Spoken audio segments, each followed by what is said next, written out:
would you do then if you gave birth to a baby and you immediately found out that that baby had a terminal illness and wasn't going to survive? Would you just immediately say, well, you know what, give that baby a lethal injection because I don't want to face the sadness and the loss of this child?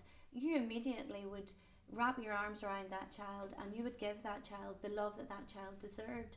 Every child born, I think those children are more vulnerable because they are sick. We have a campaign called Every Life Counts, and many of the mothers who have given their witness to and shared their stories to the politicians. Some of them, their babies only live for a few hours. Lily Rose was one of the babies. Her mother was the child was diagnosed with a trisomy, and she didn't survive. She passed away, and as her mother would say, she was sleeping at 32 weeks. Now, we can't eliminate grief. We're all destined to die at some time. We're all terminal in a sense from the very moment we're conceived, from the very moment we're born. Some of us will die sooner than later. Some children develop leukemia, children's leukemia. What do we do as a so-called humane society? We provide the best care. Perinatal hospice care is the best way forward. And that provides from the moment of diagnosis, prognosis, a support system that cares for that mother, but also is there to ensure that that child, when that child's born, is given the best care that allows the mother those precious moments.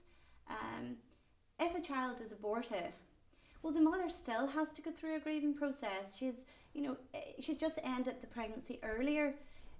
Abortion doesn't eliminate. It's not a quick fix to eliminate grief.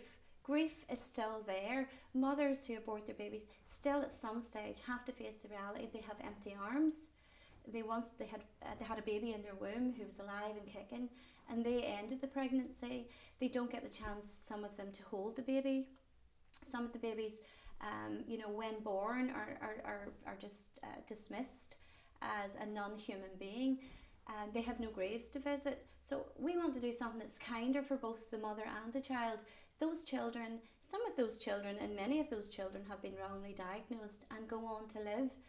Babies with trisomy 13 and trisomy 18, I think it's the trisomy 18, can live beyond their years.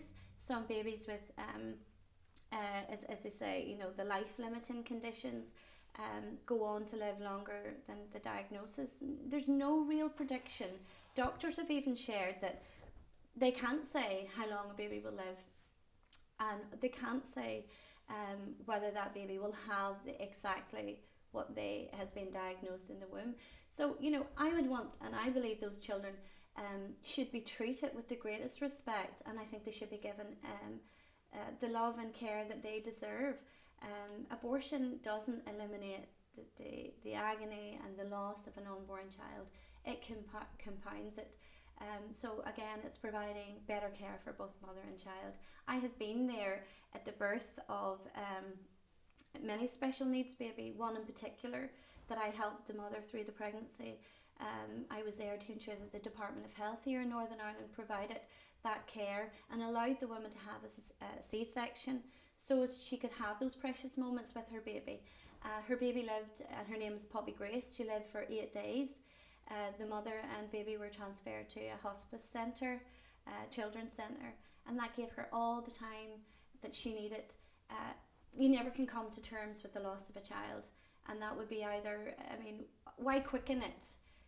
Nature has a way of dealing with these different things, and if the child's not going to live, you can't force it to live, but don't end the life. It's not good for women either. Women suffer more after they've had an abortion of a disabled child than they do giving birth and the baby dying naturally. Like in the UK, over 90% of Down syndrome babies are aborted.